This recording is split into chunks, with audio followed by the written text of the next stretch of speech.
A great tradition in America going back to April 14th, 1910, is the President of the United States throwing out the first pitch at the opening game of the baseball season. William Howard Taft was the first president to throw out a first pitch, and he did the toss at the home opener for his Washington Senators. The first pitch signified in America the beginning of the baseball season and further demonstrated the optimism and hope that the country shared for the future ahead, just as baseball does for the upcoming season. Chuck Cottier, who played, managed, and scouted in Major League Baseball for over 60 years, recalls the day John F. Kennedy threw out the ceremonial first pitch in Washington in the early 60s, and the journey that baseball took thereafter with catcher Ken Retzer. I remember Kennedy threw out the first pitch. I think that was we moved into RFK. That had to be 62. And we were playing Detroit.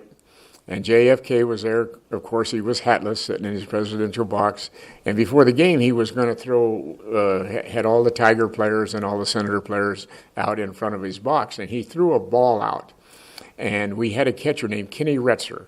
And he caught the ball, and of course, he took it up and got it autographed. And about the fourth inning, it started to rain. So Kennedy asked his security force if they would take him into the clubhouse, or the Senator clubhouse. He'd like to meet some of the players. And brought him in. He sat right there, wanted to talk to everybody. And so because of the rain, I had to change my sweatshirt. And I was just getting ready. He'd given everybody a ball, and he had signed a ball for everyone, sitting there talking to him. And so I was putting my top on. They said, hey, they just took the tarp off. Get out. We got to get ready to go. And I was about the last one to try to get his autograph, but I had to go on the field, so I did not get it. So that was a disappointment.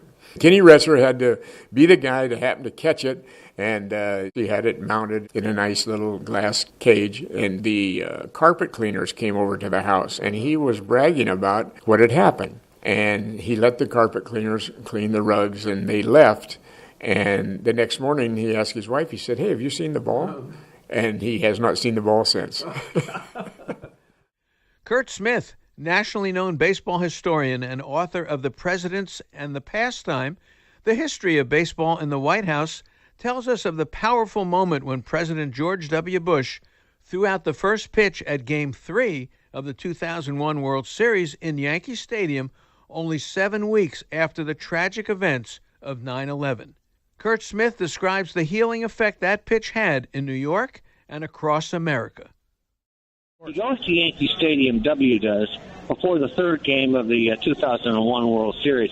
And shockingly, given how many World Series that the Yankees have been a part of, this is the first president ever to be at a World Series game at Yankee Stadium. Who would have thought that? And what a dramatic and theatrical moment for him to make a debut, or any president. 9/11 had happened exactly 7 weeks before. And the electricity and the cry for simple recompense, for atavistic justice that rippled through the crowd at Yankee Stadium, and really through the television set of every person watching that night, I think we will never forget. So W goes to the mound, and Derek Jeter had told him to go to the pitching rubber rather than in front of the mound because, as Derek said, you look more professional. So he does. And he winds up, and as anyone knows, this is not an easy task to throw that 60 feet, 6 inches to the plate. And he could not have placed that ball more exactly with the fastball that he threw if he had lovingly walked that 60 feet, 6 inches and placed the ball in the catcher's mitt. And the crowd roar, that extraordinarily primal crowd roar for justice, must have been heard 15 miles away in Jersey City. It was an extraordinary moment in presidential history.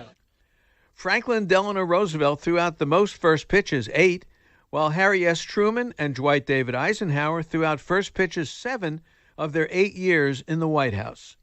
Only Jimmy Carter, a fervent Atlanta Braves fan, served his entire term in the White House without throwing out a first pitch. The ceremonial first pitch at the ballgame began in Washington on April 14, 1910, and is still one of the most sacred honors a sitting president can have. The first pitch toss, it symbolizes the hope and excitement of what lies ahead for all. American history, as seen through the eyes of baseball, brought to you by AmericanInnings.org.